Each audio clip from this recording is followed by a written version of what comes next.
para aquilo que as Escrituras Sagradas revelam, Cristo? Ou você insiste em olhar para a religião? Ah, não vou lá não, você viu o que aconteceu? Aquela pessoa, eu colocava tanta expectativa. Não, amado, olha para Jesus. Jesus jamais vai te decepcionar. Por quê? Porque Ele me ama tanto, me ama tanto. Canta isso para você mesmo. Ele me ama tanto. Pronto. Isso vai produzir esperança.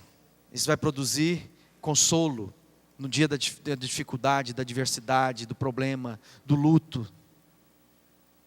Porque Ele me ama. Em 1 João no capítulo 5, verso 5, diz assim: quem vence o mundo? Uma pergunta que João faz. Somente aquele que crê que Jesus é o Filho de Deus. Quem é Jesus para você, amado? O Filho de Deus? Porque somente aquele que crê que Jesus é o Filho de Deus vai vencer os desafios da vida. Quanta gente que há anos está andando de igreja em igreja, reuniões em reuniões, e ainda não conseguem desfrutar daquilo que Deus tem para a sua vida. Sabe por quê? Porque ainda não entenderam que Jesus é o Filho de Deus. Jesus não é apenas o bom mestre. Jesus não é apenas o espírito evoluído. Jesus não é tão somente o grande líder que mobilizou multidões, o curandeiro de plantão. Jesus é o Filho de Deus. Vamos falar isso bem alto?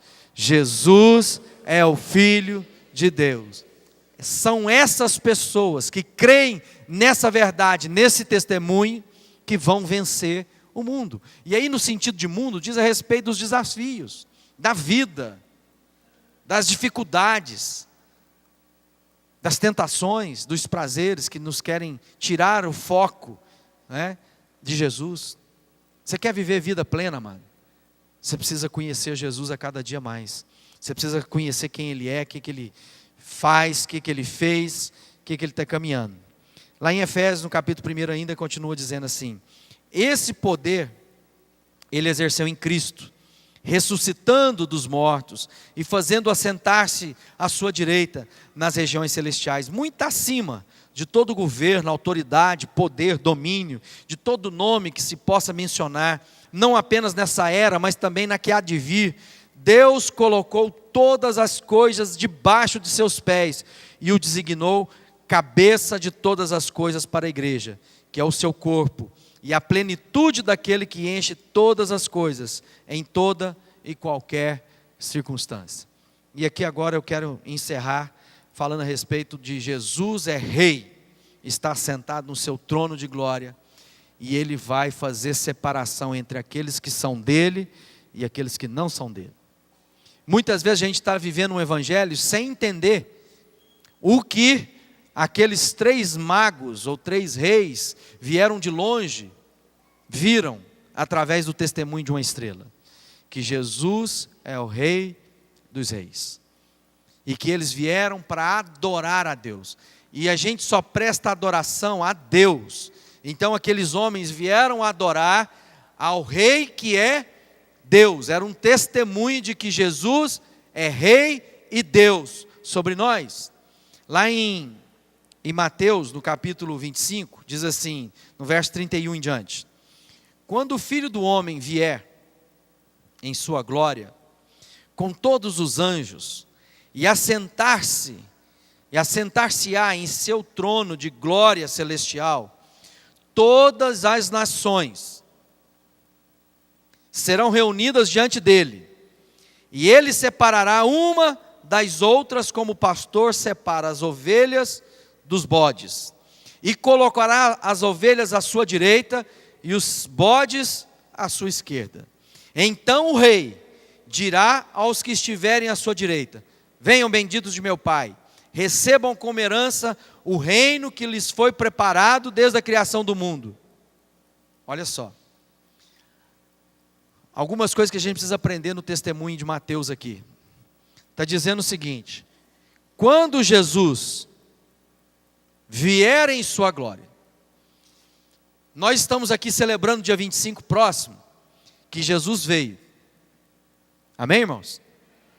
Nós estamos hoje, 18 de dezembro de 2011, o quê? Anos depois do nascimento de Jesus. A vinda do Messias fora anunciada durante toda a história bíblica. Você lê, está lá, todo um testemunho de que Jesus um dia viria, nasceria da Virgem. E ele veio, habitou entre nós, vimos a sua glória, glória como o único Filho de Deus. Agora o Mateus está dizendo, esse Jesus que veio e habitou entre nós, vai voltar. Um dia alguém disse e profetizou que ele viria, e ele veio.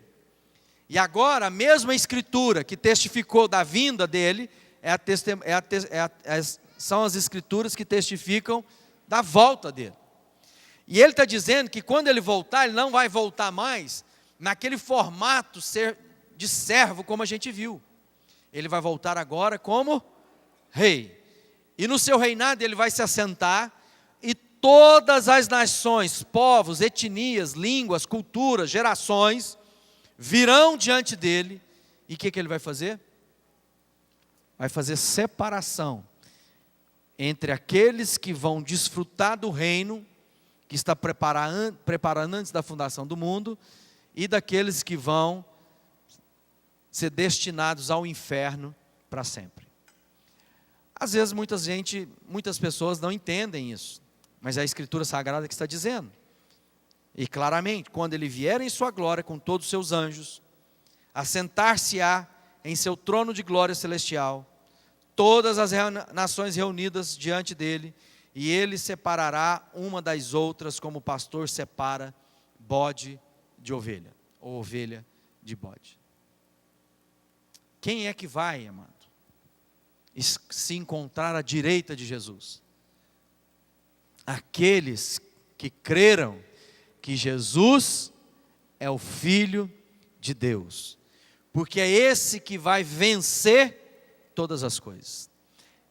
Quando ele começa a descrever ali, ele começa a descrever atitudes de fé, encarnação do Evangelho, porque ele diz, olha, os que vão sentar à minha direita são aqueles que me deram de beber, de comer, que me visitaram.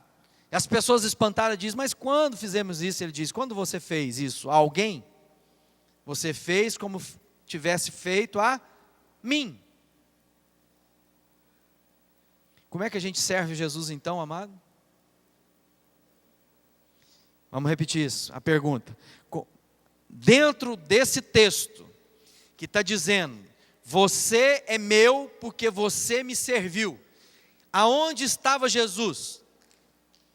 Em quem servia ou em quem foi servido? Em quem foi servido. Eu estive pobre e você me deu de comer. Eu estava nu, você me deu de vestir. Eu estava preso e você me visitou. O que você está fazendo da sua vida, irmão?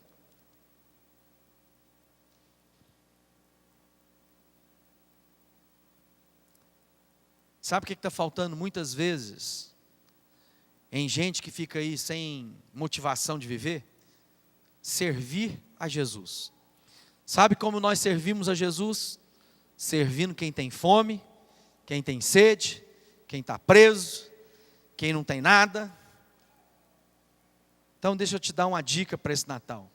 Aprenda a fazer caridade. Vai servir. Você está achando a sua vida difícil? Vai servir. Vai visitar com a Fabiana lá nesse Natal. Que dia que vai ser? Dia 23 agora vai ter um Natal lá no bairro da Morada Nova. Vai lá ver a realidade de Uberlândia.